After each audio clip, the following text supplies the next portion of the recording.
then. Hello, welcome back. Hello. Hello. How are you? How are you? I am doing much better now. How are you? Same. Yeah. I slept in so late today, and finally coffee is doing its thing, so Yeah. much needed. Yeah, today I did not do coffee because I had already had my 2-cup max and I did not want to do a third. Oh my god. To be fair though, I've been up since 4 and I ran 9 miles, so we're crazy today. Jeez. But you picked an adorable coffee shop, so why don't you tell us a little about it? Yeah, it's called Moby's Coffee and Tea Spot. So cute. It's in North Hollywood, women owned. It's been there since like 2012. Mm-hmm. Really cute little spot. They had some really good pastries. We actually finally got ourselves a cookie from this place, and it was called like a campfire chocolate chip cookie. It was so good. And it looked so different than your typical chocolate chip cookie too, and it was really yummy.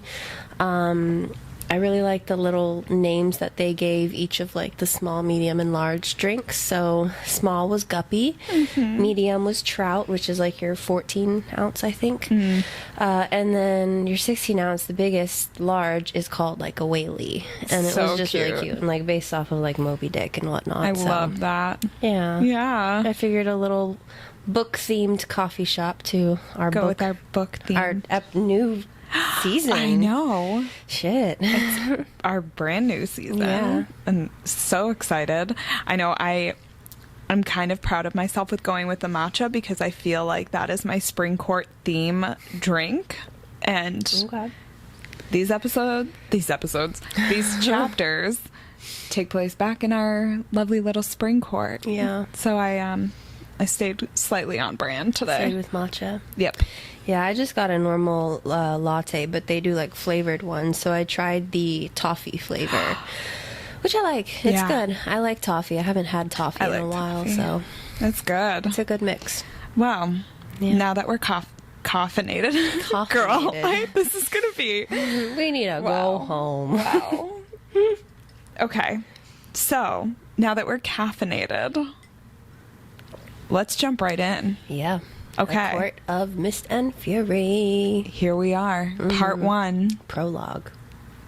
Where Feyre, darling, hint, hint, wink, wink, I had to use it. She's having what we don't know, a nightmare. Yeah. And it's replaying that scene from the third trial. Exactly. Yeah. And she had just stabbed the male Fae, the first one, and she's about to stab, she thinks, the female Fae, the middle, and she knows exactly what she's going to say, knows the prayer she's going to say, and as she goes to stab her, it's actually Feyre that she's stabbing. She's stabbing herself. And then she wakes up from this nightmare. Yeah. And that is how we begin this book. Right. Right. And then jumping into chapter 1, we just get a little bit more insight of how many nightmares she's truly having, and doesn't really dive too deep on what exactly those nightmares are. We just know that there's a lot of them, and she wakes up vomiting or wakes up running to the bathroom, hurling in the toilet, all that fun stuff. Yeah. Lovely little Tamlin doesn't really do anything about it. No. Tamlin's also dealing with his own PTSD, which we get a little glimpse of. But as Feyre goes back to bed from another night of throwing up repeatedly, she does mention that she thinks she hears him hitch, his breathing hitch. So she thinks he might be awake, but he never truly acknowledges any of her nightmares, whether or not she's okay, anything like that. Right. And when Tamlin has his own nightmares, instead of seeking comfort or doing that, he shifts into his beast form and then just lays on the bed, standing guard. And I'm like, cool, dude, do nothing. Yeah. Really like, great. I understand if, you don't really know what to do in those situations and how to comfort your partner in that time, but also, like, I don't know, try. Yeah. Or just be like, what, what can I do for you? What do you need from me? Blah, blah, blah. And it doesn't really seem like there's really any effort to that. It's just like, oh, you're vomiting. Cool. Yeah. Bye. And it's we fucking hate them. Well, and it's so funny too, because it's like, clearly these two characters, as we'll talk about more, but there is no communication with them, like none at all. There's absolutely nothing. Yeah, on both ends. So exactly. We can't fully say fuck Tamlin. But we will. We will, but, yes. But yeah, it's a lot on Feyre too, of not really speaking up and saying what she needs. Exactly, yeah. But I think that also comes with, as we'll see, her own character development in the future. And it's just part of what it is right now. But I feel like if you're Tamlin and you did you had your whole journey of, everything that we just covered, like, maybe be a little bit of a man and stand up for her and yourself and everything, and not just make excuses and slide things under the rug. But you would think it's fine.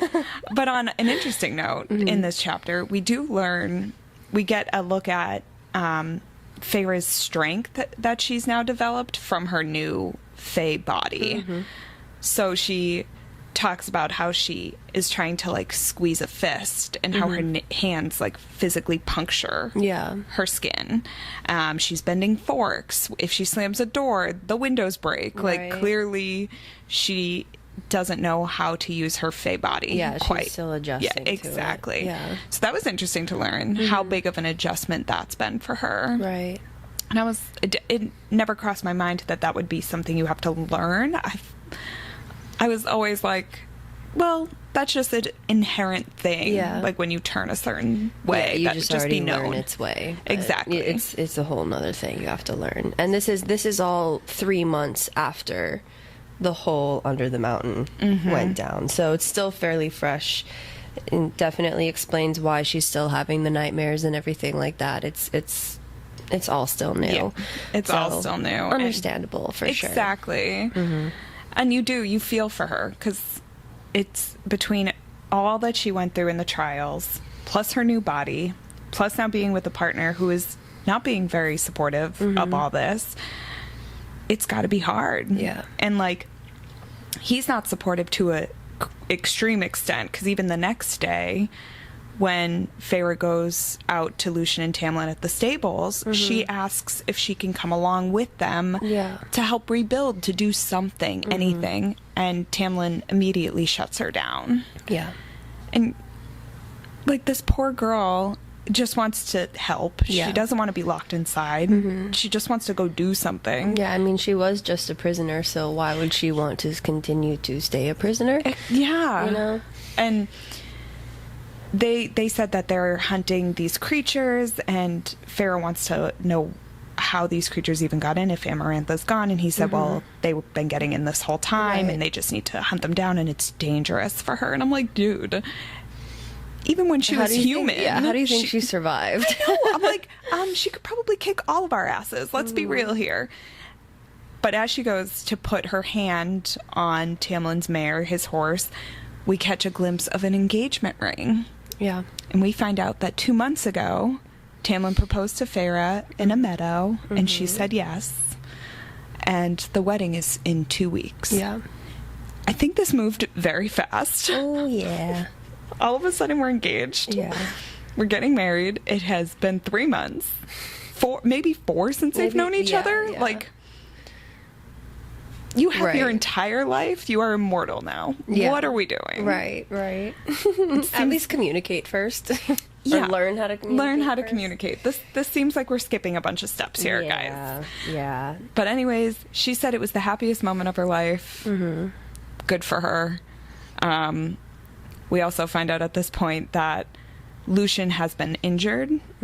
At first, he told Feyre that he was just knocked off his horse, but Tamlin reveals that it was Naga that 5, I think. 5 of them, yeah. Yep, that attacked. Yeah. So they're just trying to give Farah this idea that these creatures are still here. Right. Yeah. And then it goes a little bit further into Tamlin then trying to justify his controlling of her, and you're gonna laugh at this excuse, but because of her, he cannot truly concentrate on what he needs to work on. So that is why he is controlling her. Yeah. And it's...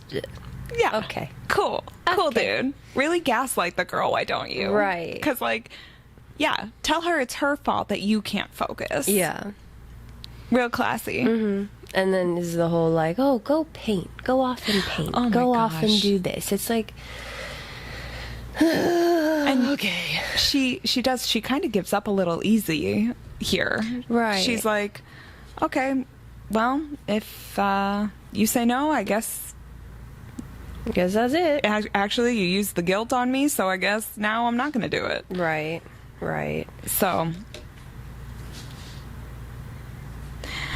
then Farah does go inside, and she hears a female voice, and it is, we find out, yeah, girl, you go here. I pronounce it Ianthe. Ianthe. Apparently Ianthe? it's pronounced Ianthe. Ianthe, that's what it is. But I like Ianthe more. I don't know. These names, man. Ianthe. I'm going to stick with Ianthe. No, we'll stick with Ianthe. Ianthe. Okay, so we meet Ianthe. Yes. Who is Tamlin's old friend and a high priestess. Yep. And is also apparently planning the entire wedding that Farah has no part in. Right. She really has no say whatsoever. Down to the wedding dress. Imagine someone else picking out your wedding dress. No. I mean, just watch Say Yes to the Dress and there you go. Yeah, but don't they pick them out themselves? Yeah, but that's what I mean. Yeah. Oh, yeah. The joke went right over your head. It did. My blonde is showing through. I'm like, wait, I'm so confused. Apparently this dress is like atrocious. I cannot speak words. Atrocious. Atrocious. Wait, fuck. Atrocious. So, dress, super bright colors, super frilly. Well, no, that's how, not the wedding dress. Dresses. Yes. Yeah, we have to distinguish this. The wedding dress is white. Yes. But still really frilly. Yes. Yeah. But Farah's dresses, currently, are bright and frilly and poofy and everything that she hates. Exactly. She would much rather be in her tunic and pants, yes, as she's expressed multiple times, but it seems as Ianthe and or Tamlin or both is trying to portray a certain message to the rest of the courts and the rest of the land of this. She's dressed up all in this. She looks so beautiful. Everything is happy. Yep. Happy land, happy dandy over here. No need to worry about us. She's the savior. She's in her beautiful dresses. Look at her. She's about to be married. Oh my gosh. La la la la la la la la. Yeah. And it is quite the opposite. Yeah. And it's almost like Farah's literally, like, her body is rejecting all of that. That's why she's hurling at night with all of her nightmares. And no matter what, they're like, no, you're fine. You're fine. You're dressed in pretty little dresses. You're beautiful. I know. I am glad she still gets to carry her one dagger that Lucian gave her, because at least there's that. Right. But yeah, we do realize that Ianthe has become like this distraction for Farah. She is a friend. We have also learned that she has confided a lot in her about her life back in the human world's mortal realm. And that she has told her all about her sisters and her father, which, as we know, having read this book, that comes back to bite a lot of people in the ass. Yeah. So we're learning now just how lonely Farah must be if she's confiding in this woman she just met. And also how manipulative this woman might be. Right. We're getting a little hint of that. Because she's looking at a seating chart saying this person can't sit together. Yeah. And goes ahead and changes the entire seating chart. Right. So, yeah. And then we also learn that Ianthe has eyes for Lucian, that she very much is interested in him. Yeah. And he is not at all interested in her. Because he's angry for her escape from... Exactly. Prior to Under the Mountain, her and her family managed to escape to Valhalla. I'm going to go with that pronunciation. I think that's perfectly fine. Valhalla. We don't really know much about Valhalla other than it's someplace. Don't know where it's at. Don't know how far from the court, from Under the Mountain it was. But all we know is she escaped to there. Lucian's not really happy about it. So maybe we might learn a little bit more about that in the future. Maybe not. But we do know that it is a fairy continent, so that there were other fae there. But we have no idea how it came to be that her father just learned about this and up and moved them. We don't understand any of that. Yeah. But either way, Lucian's not interested. And then that's kind of the end of the conversation. Ianthe ends up going to pray at her temple, as she does throughout the day. That's the only time she's not at the actual manor, is when she's praying. And then Feyre does go to bed. Tamlin comes in. They have sex, which is a little more PG-13 than PG. Yeah. So we're moving along towards a PG-13 love scene. Right. And after that, Tamlin says he's sorry for not letting her go. Yeah. But none of that really sounds genuine to me. No, not at all.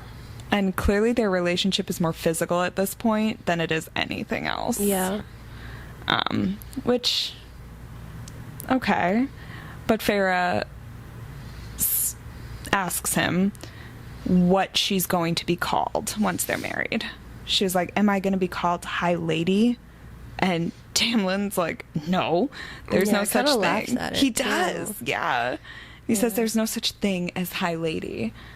You will be known as the lady of the Spring Court. Because apparently the High Lords just take consorts or wives. Right. And that's all they are. Which is kind of gross to me. And something that... Just remember that. Yeah. Remember his reaction to that. It's not cool. So after that whole lovely explanation, the two go to bed. Feyre and Lucian the next day take a ride into the village, and Feyre asks if this was because of yesterday, which in part it was like Tamlin's way of apologizing again. Which at first seems genuinely cool. All right, she's gonna go into the village. Great. And Feyre asked Lucian why he lied to her about the Naga. And he said that Tamlin asked him to. Yeah. And now I'm like, okay, so Tamlin's forcing other people to lie to this poor girl. So really, definition of gaslighting here. Yeah. And Lucian's trying to express, like, you have to look at it Tamlin's way, like he almost lost you, like he doesn't want you anywhere off the lands. You have to understand how hard it is for him. And Feyre's like, what, so now I'm a prisoner? Right. And valid. Like, it seems like she is a prisoner in her own home, what's supposed to be a home. And... yeah. And he, like... I get it. He wants to protect her in a way after everything, but it seems like with Lucian saying kind of like after all Tamlin has been through.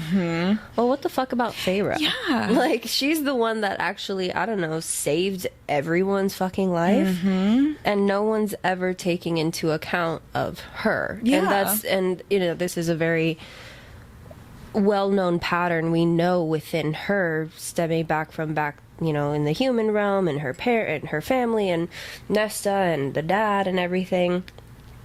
So it's there, and obviously that's something that she obviously has to work on herself, be allowing that to happen, sort of situation. But even then, it's just like it's so funny because it's like even the outside people Like, I would understand it more so if it was like just Hamlet being like, well, I went through so much, you know, I need to protect you, I need to, like, sure, it's between the two of you, fine, but it's even like outside, it's like Lucian's best mate, who now is obviously very close with Feyre, so it's like, it's outside more than that, and I don't know, I'm curious as to if the rest of the court would be seeing that, like if Alice sees it that way, or you know, because it's so interesting. And Feyre even describes Alice as treating her differently because she saved her nephews, and she's saying that Alice is treating her a certain way, and everyone's acting a certain way. But Feyre's inner monologue, this entire few chapters, is her berating herself for what she did to the Fae that she killed, and that her hands are covered in blood, and that she doesn't deserve to live, and that she should have rather died rather than live. And as much as I want to shake Feyre and be like, girl, now you get a chance to like actually live a life, why are you going down this dark path? It's not there's a reason why she's going down this dark path. Right. If any of us had to go through that, I'm pretty sure that would be the same way. And clearly she's in an episode of depression. She's lost weight, which is talked about later. How can no one else see this? It's I mean, we know Fae are very selfish. We know that that's been talked about in the beginning book, that they only think about themselves and their own like way of living in life and all that. But like you got to think someone's on her side, but no one seems to be on her side. And Lucian, even his fucking comment about, I thought this is all human women wanted. Is to just marry a rich man, be pampered, and just stay at home. Yeah. Okay. Back then, sure. Also, no. When has Feyre ever indicated that that is something she wants? When has that ever been an indication of something she wanted? What an asshole thing to say. It's like he doesn't know her at all. And clearly I'm passionate about this. No, I get it. Yeah, it was a stupid-ass comment he made. Such a dumb-ass comment. And I don't know. Everyone's just pissing me off at this point. Feyre included. I won't lie. I'm just... Right. While I was listening to this, I was like, oh my God. Right. Holy crap. And then Lucian going on about the tithe, which is like a tax. And he's like, well, Tamlin's going to have to start calling it in. And it seems like a really serious conversation. And that he's trying to make him look good because he gave the villagers extra time to call this in. Everyone has been a fucking prisoner for 50 years. And now all of a sudden you're going to impose a tax on your people. They have been living underground for 50 fucking years.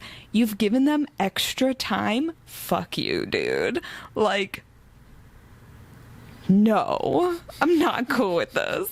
And Lucian's like, well, you have to stand by and be on his side while he punishes them. What is happening? Yeah, and it's a tax that happens about 2 times a year. I don't know how their year timelines work, but year we'll go with, between winter and summer solstice.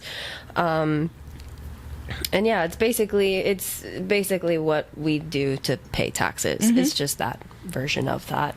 And Tamlin, like, in exchange for their taxes, he pays his sentries and he pays to keep his manor upkept. Like, cool. And then that you keep having to repair because you can't handle your fucking anger fucking temper tantrums. Dude, he's driving me insane. This episode is called Fuck Tamlin. We my God. Hate him. We clearly do. But so basically, in return, Tamlin will watch over the land and protect them.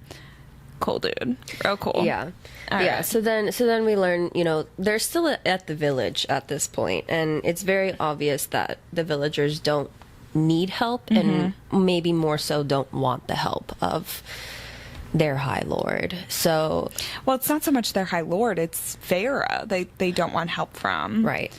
Because a lot of them look at her and immediately are like, oh, well, you saved us. Oh, yeah, okay. And they have this like weird thing about, which, again, I can understand a little bit. Right. But if someone's offering to help, Whatever. Yeah. It's their own shit. But either way, like, yeah, they go to one after the other, and Farrah's like, did Tamlin know this was what was going to happen? And yeah, it kind of did know that this was what was going to happen. Because Farrah saved them all. What did they call her? They called her Farrah Cursebreaker. Farrah the Cursebreaker, yeah. And that's now her new name. And I liked in the audiobook, she goes, that's a new one. I was like, yeah. So... And... Like, we get to that, and then Lucien goes in a little bit about how he lost his love, and how Tamlin was there for him, kind of also saw the whole thing happen. I don't think Tamlin's... Or, not, that's not what I meant. That's okay. Just start from the top. Basically, Lucien talks about losing the love of his life, what that kind of maybe was more so like for him in that time, and opens up to Farrah a little bit about that. Yeah, which, fine, like obviously Lucien can relate to Tamlin, but Tamlin got his love back. Yeah. But he does make a comment, he's like, everyone heard your neck break. Like, we all heard it break. Imagine what Tamlin must be thinking. Like, yes, you came back, but imagine that sound. Yeah. But Farrah does imagine that sound. She still hears it. She lived it. Like... Who's more traumatized here? The girl who heard her neck snap and died? Or the lover who didn't really fight for her prior to that. I'm sorry. Tamlin, grow a fucking pair and step up, man, because you're absolutely pathetic at this point. And, so, I really hate Tamlin. Yeah, that's all This is where we are. Yep. We're taking the horses back home because there is absolutely nothing for Farrah to do. And we are having a pre-wedding reception. Yeah. Yep, and guests arrive at the wedding. Pre-parties happening. Wedding's a few days away. This is where two of Tamlin's sentries come up to Farrah. I don't know if it was intentional or they're just being fucking idiots and just being, no offense to dudes, but not really thinking things through. And coming up to Farrah and kind of like, not instigating, but maybe more so interrogating her on the third trial, or the first trial with the worm. Maybe kind of more so asking what her perspective it was like, maybe more so like, oh, how was it? Was this? Yeah. That sort of thing. And obviously, as we said, this is 3 months prior, or after, Under the Mountain, so it's still all very, very fresh. So maybe let's not talk about it, considering how traumatic and traumatizing this all is, and it very much is still a trigger for her. So she kind of just cuts it off at that and is like, you know what, I'm gonna go to bed. Yeah. Deuces, I will see you. Yeah. And she leaves. Yeah. I don't like the idea of them making like her a spectacle. Like, it was all for sport. Like it was a game. Yeah, it was a game to them. Be like, And that, oh man, I would have done the same thing. I would have pieced out immediately. And Ianthe was there to like help cushion some of it, and she did. She provided a good distraction for these guys because clearly she was about to go fuck one of them because like that's who she is. Yeah. But not enough. Like, she should have said something else to get these guys away. Yeah. That pissed me off. And it's very obvious that Farrah then again has another nightmare that night from that. And then we get to the wedding. Ianthe, I don't really know. It's kind of hard to read. And the one thing I really did not like was Farrah had asked her, no red. No red. That's my only like non-negotiable is no red. That's very triggering for the blood and everything like that. Yep. And as Farrah's starting to walk down the aisle, all she sees is red rose petals down mixed the aisle. Mixed in with the white rose petals. Exactly. And all she's seeing is blood. Yep. Which then just reminds me of Twilight again. Because that is what? Like the little the nightmare that Bella has is all the blood, and then all her family members piled up. I love your Twilight knowledge. Oh yeah. It's deep. It's look at you, you've got crazy eyes right now. Like, I don't know. What's up, Loca? Oh my god. Guys, you can't see her eyes. Not close. safe right I'm now. like, do I need to go somewhere else? No, this wedding, like she clearly is starting to have a panic attack, which her inner monologue is pretty extensive at this point. She's like, I can't do this. I can't do this. I can't do this. She's literally saying, someone help me. Someone save me. Yeah. Make this stop. I don't want to. She's like, dead stop. And Tamlin has extended his hand. Mm-hmm. The extent of what you can do, sir. Fine. And Ianthe's like, come join your husband. Yeah. And she just cannot move. And literally I'm on my run listening to this audiobook, and it's her going through this being like, someone please save me. And I'm like, oh my God, if I have to hear her ask for help one more time, I'm going to lose my mind. Yeah. And she does not need to ask for help one more time, because there is a crack of thunder. She describes like two boulders hitting each other. And then someone appears next to her. Daddy Reese. Hello, Feyre darling. Feyre darling. Oh my God. So sexy. Oh, he is. Yeah. And like immediately his people's reactions to him are insane. Mm-hmm. Like immediately people start fleeing. Ianthe starts backing away. Everyone's screaming, freaking out. Like that's how much power this one dude holds. Yeah. When he appears somewhere. Yep. Yeah, and this is the first time that she has seen him or heard anything from him since Under the Mountain. Since that last encounter. Yeah, since that last encounter where he turns around and is like, and then he leaves. Mm-hmm. So that's all we know. And even with like all of her nightmares and the vomiting cases and whatnot, and this is X amount of months after Under the Mountain, she's anticipating he's going to come back for the bargain, and there's nothing. There's nothing. He's been quiet. Mm-hmm. Up until the moment she needs help the most. Yeah. Over. God. And Tamlin is like, well, we were, like, she describes that his claws are fully out at first, and as this conversation goes on, they get smaller and smaller and then disappear, like his balls, because clearly I had to say it. I love it. Thank you. Keep it going. And Rhys is like, I thought you would need a high priestess, and it looks like she's gone. And Tamlin looks, and Ianthe is 100% not there anymore. But Rhys says, I'm going to be taking Feyre now. Tamlin's like, no, you're not. And then literally a second later, Tamlin's like, if you hurt her. Mm-hmm. And Feyre's like, this can't be right. Why would you let me go, Tamlin? And even Lucian's looking at him like he's insane. Everyone's looking at Tamlin like he is what he is. Yeah. A pansy. And what I couldn't stand the most is Feyre literally wanted someone to come and save her this entire time. Mm-hmm. And now she's standing there being like, no, I don't want to go. I don't want you to take me. Why are you taking me? Tamlin, help me. Okay, girl. I think you're a little conflicted. Make up your mind. Yeah, exactly. And then Rhys puts his arm around her, tells her to hold on, and whisks her away. You don't really know what it's called yet. You do find out what this is called. This has a name. But he takes her away to the night court. Mm-hmm. Yep. And they go to the night court. Obviously, she's got a very set in stone perspective of the place and of him, so she's terrified, but yet still describes of how beautiful it is. And it sounds beautiful. So it's a very beautiful place. Even though it's terrifying, she describes how lovely she said is. It's very, there are no like walls, it's very open, like there's like massive what would be windows with curtains. And she can see snow-capped mountains outside, but as snowy as it is, the actual house is warm. She's like, I don't know what that's all about, but it's nice and toasty in the house.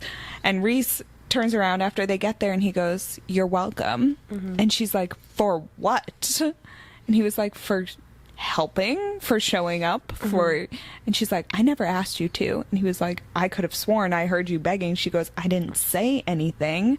So now you find out that they have this serious connection in this bond, which we kind of knew a little bit about beforehand, but we didn't know the extent of it. But clearly Rhys is like feeling whatever Feyre is feeling through the palm, the eye in the palm, whatever the tattoo holds. There's something going on there. So Feyre asks where they are, and he says this house is his private residence, but there is there are people underneath. Yeah. And that's where Amarantha got the inspiration for Under the Mountain, is for what's actually under the mountain. And he says it's pretty much a city that like rules itself. Yeah. And he only goes if he needs to. And she asks, when are you taking me there? And he's like, I'm not taking you there. You're not a prisoner. Yeah.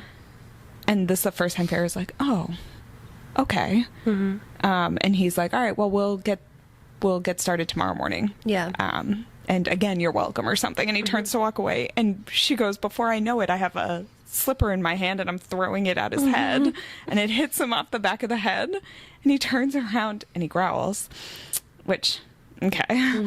And goes, she has apparently her second slipper in her hand. And he goes, I dare you or something. Yeah. And she throws it right at his face again. And he crushes it and it turns to like black dust. Yeah. Oh my gosh. And then he says, interesting. But I don't know what that is yet. But, well, I know what it is. Right. But you don't know what's interesting yet. But keep that in mind. So now Farrah turns to go leave. And as she goes to leave, she hears a female voice from where Reese is.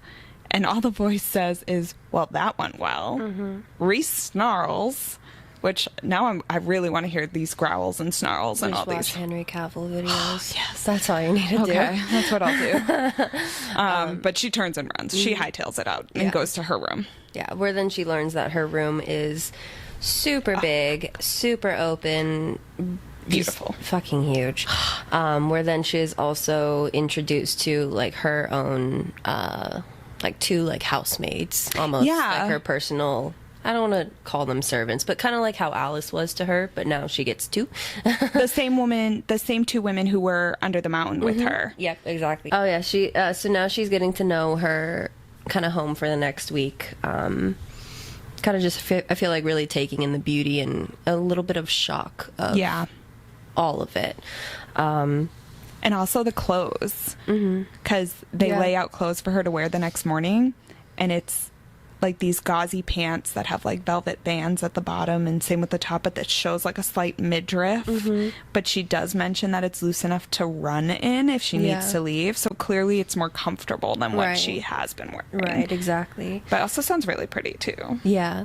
I'm like, okay, I would think I would wear that. We love a man that listens. Also, it reminds me of the outfit that Jasmine wore in Aladdin. Oh, I see. Yeah, that's like what I think when I think of it. I like that. I know, right? But yeah. Yeah, so then the next day kind of comes, and then she's greeted with Reese, and he does mention the weight loss on her. And then also they go a little bit more into the bond, but more specifically shielding, and where he like if she has her walls up, he can't necessarily claw in and kind of hear or feel or see what she's thinking or feeling. So we do know that we know that she has the bond with him.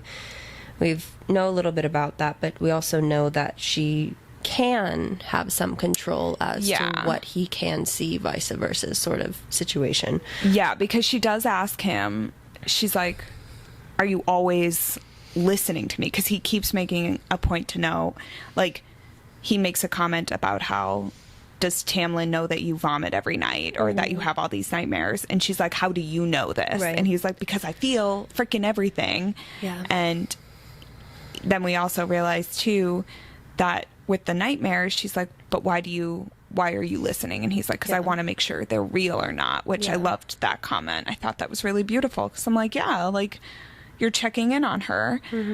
But she doesn't like it. She feels like it's an invasion. And that's goes along the lines of this shield, where Reese doesn't need a shield to prevent him from going to people's minds, because that's part of his gift is mind control. But Farrah can put up these shields that will help. And he goes into like a little bit about how she can do that. Right. And so they go into that a bit, and then I love how he then basically is like, okay, now we're gonna teach you how to read. Because she's like, well, what are we gonna do for the week? Like, what am I supposed to do here if I'm not your prisoner? It's like, you illiterate bitch. We're gonna teach you how to read. I like that there doesn't need to be an ulterior motive with Reese right now. I thought that was really nice, because clearly people don't have the best intentions for Farrah back at the spring court. Right.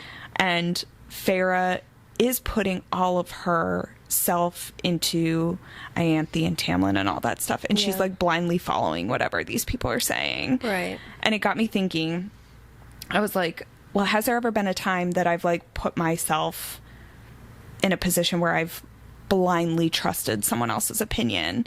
And that got me thinking about social media and how insane it's been with us working in the fitness industry. How many people blindly follow what other people are telling them to do when it comes to fitness and health and all of that stuff. And I just want to, now diving into this fitness topic, I want to know how you've kind of worked with your clients on this, how you've worked with other people, or if you've had experience yourself with trusting someone else's thoughts or opinions, or following someone or listening to someone without really knowing what their qualifications are. In my own journey, I wouldn't say that I necessarily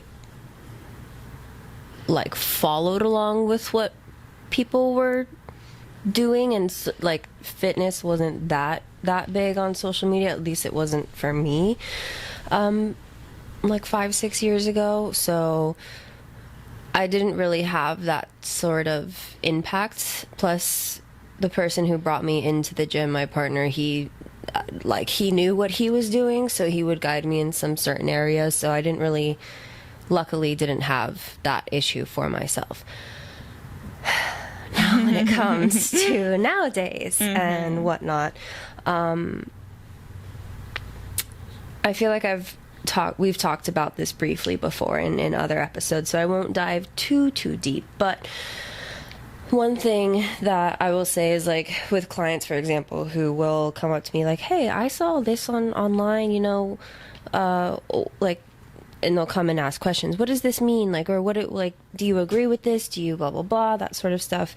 And I think there's nothing wrong with asking questions. So if you ever see something online, you think, oh, that looks interesting, sure, ask about it. See, dive a little bit deeper with that. There's no shame or anything when it comes to just wanting to learn about a said thing. Yeah. I would say the biggest thing is definitely make sure whatever you're taking from these people at least have some sort of credential in a way. Either like if they're going on and like posting like certain splits or their splits or whatever, and it works for them, that's great. It works for them. But I would say to you, take it with a grain of salt. Salt, not salt. Take with a grain of salt. I think it's fine to see what they're doing, but maybe not necessarily apply it exactly for yourself. It all depends, as we've talked about in the past, what our own anatomy is, and everything's going to be different for someone else, and our goals are going to be different and all that stuff. So just be careful with who you're watching on social media. A lot of people, a lot of these influencers with hundreds, thousands, millions of followers, with all the affiliations, and they're the face of company products and all this kind of stuff, can be great, but just be wary. Yeah. I would say like one of the biggest red flags is like seeing someone, an influencer or whatever like that, but they'll be showing off or trying to sell programs, but then there's no evidence or any talk about, oh, I'm actually a trainer, I'm actually certified, here is that. And I'll bring it up again, where when we're certified, we're given an ID number, and we cannot deny you that ID number if you ask for it. Similar to how doctors get their license and everything like that, you can very much see what we're qualified in. You can Google our numbers and everything like that, and it shows you everything. So it's not, we can't hide that shit. You either have it or you don't.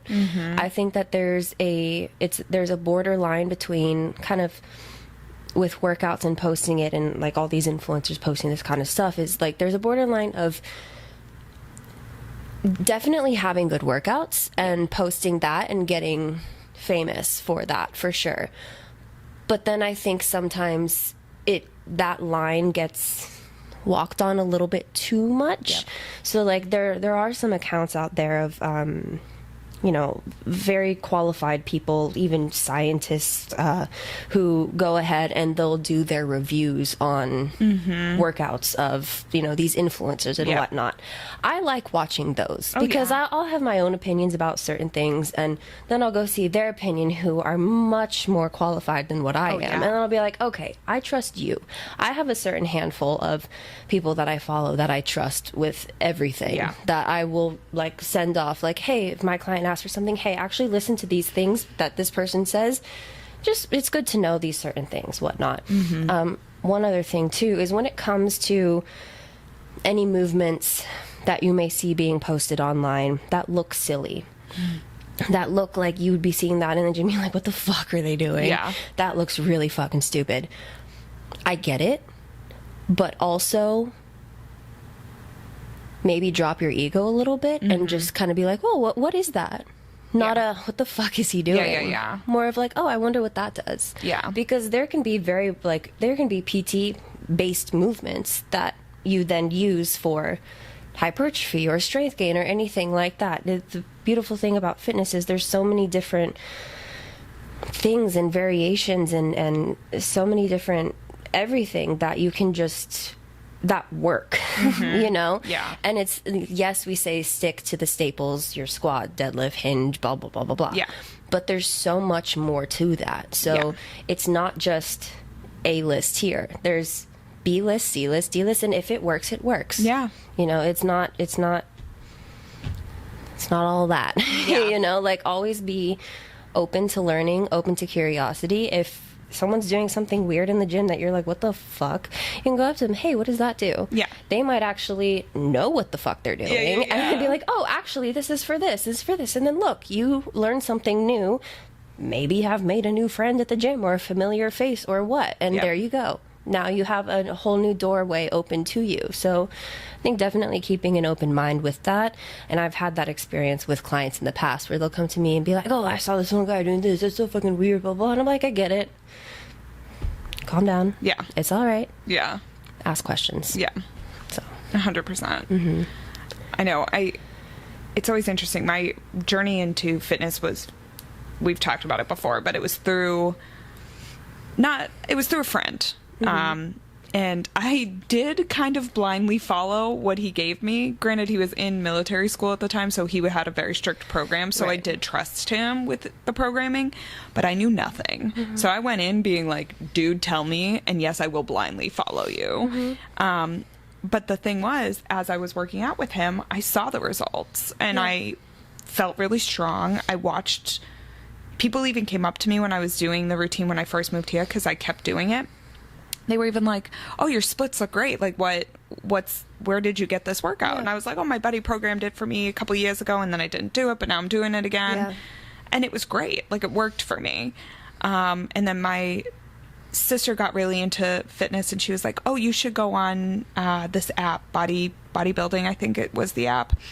And she recommended Jim Stepani. And I was like, oh, I'll see what he is. He's a trainer. And I was really interested at the time. So I went and saw that and liked it, but I did my research leading up to it and was like, is this actually a person that I trust? And I did that for a while and saw results too. So before I got my certification, I did have to use other things because I was so unsure what I was doing, which I think is so important. Exactly. I think it's important to ask for help. I think it's important to talk to other people in the fitness world who may not be certified and ask them questions. If you're brand new to this, just ask as many questions as humanly possible. And also, if you don't know what something means, Google it. If you don't know who someone is, look them up. If you want a second opinion, see what else is going on underneath. Do your research. Ask the questions. I did that for a lot. And then I actually hired a trainer who was not good. And that's what got me being like, oh no, so not everyone certified knows what they're talking about. Hello, preach. That is a note to everyone. Not everyone knows what they're talking about. Some people will get certified as a trainer and I meet them, I know them. They don't know what they're doing. They don't know what they're talking about. I watch them train clients. It's very hard for me to do. It kills us as women who, first of all, especially women. I'm like, yes. as women. Yes. This is so important. But the way we train our clients, for me, it's so important. It's such a thing. We have to look at them. It's individual. It's everything you're doing is made for you. And if you're doing something that's cookie cutter and everybody else is doing it within your client's or your trainer's roster, there's something not okay with that. So again, this is all you got to just go in knowing that, okay, I do have to, 1, trust my gut, trust your gut, 2, do your research, and 3, just ask a lot of questions. And then one other, so I work at a commercial gym, and one thing that I would say is, if I were not a trainer and if I were someone interested in training, but I get commercial companies and all that kind of stuff, and you're a little bit wary about it, or just hiring a trainer in general, watch them. So important. Watch them. Oh my gosh, please do. And I'm so dead serious. Just watch how they interact with their clients, the different types of clients that they have, anywhere, like age range, body range. And don't judge. No, yeah. But yes. Just keep an eye and keep an open mind, and, take mental notes of, not like I'm watching you, but like, watch them. Yeah. See, because that tells you so much. Yep. So much, dude. And honestly, like, I feel like if I were not a trainer and I was looking into training, and let's say at my gym or another gym that I'm looking at the group of trainers there, know what you would want for yourself. How would you want to be treated by your client or by your trainer? What kind of environment you would be surrounding, and make that list for yourself, and then watch the trainers that are there. Make kind of mental ticks of, okay, I like how this person trains here. I like how this person really pays attention here. I don't like how this guy's doing that. Hey, I kind of saw that guy doing the same thing with that guy, and that doesn't really. It kind of seems like the same shit, even with one thing I'll say too is, like, even on like machines, with trainers and machines, I know, like, a really big joke on social media is like, you hire a trainer for X amount of money per hour, and all they do is like put you on a machine and like stand there and count the numbers for you. Watch how your trainers are while putting their clients on machines. I would say that's like that's a little secret. I would say just watch that. You know? There's so we could have this conversation all day long. Clearly, it's something I'm super passionate about too. I just actually had a consult today with a new client, and she's never trained as a strength trainer. She does Pilates, so she was like, it's so important to me to train with someone who, 1, I just vibe with, and 2, knows what they're doing. She has a shoulder injury, so like right away I was like doing things that would accommodate that, and I was changing things, and she goes, oh, I didn't realize that I could do this, and thank God you're here, because I wouldn't want to do this on my own. And there's just so many things that you as a client make that wants list. Make that, this is what I want from a trainer list. And be very transparent with them about exactly. it. Don't be afraid to tell us. I told her this too. I was like, don't be afraid to tell me what you like and what you don't like, what you're comfortable with. If I do something that you're not okay with, tell me. It does not bother me. What would bother me more is if you didn't tell me and something happened, or you like built up this like dislike for me because I did something that you weren't okay with. I am cool and I'm flexible, because again, as a good trainer, you have to learn how to be flexible. And I think that's something too, with all these social media stuff and everything, that we have to watch for, is people don't give every single person's body, like we said, is different. A lot of the stuff on social media is geared towards one specific body that could cause you injury if you try to do it and your body's not capable of it. Right. So just all of this to say, use your own judgment, make your lists, do your research, and watch. Exactly. Keep an open mind. Okay, on this note, watching or us listening and reading, what was your thorn and rose for this week? Rose, Reese coming to the rescue, for sure. Thorn, obviously, either Tamlin, or I would have to say Ianthe, just being Ianthe. Yeah. No, more so really just not listening, and especially the whole red petal situation happening. That's so fucking annoying. Definitely. Yeah. Mine are going to be almost the exact same. Yeah. Rose, Daddy Reese. Mm-hmm. Thorn is for sure fucking Tamlin. Fucking Tamlin. I hate you. Yeah. Yeah. So, we're so excited to start this second journey with you guys. Yeah. Send us your Thorn and Rose for these chapters. We want to hear them. Mm-hmm. And at brewsbooksbarbells@gmail.com. Yep. At that. And we'll see you next week. We'll see you next week. Bye. Mwah.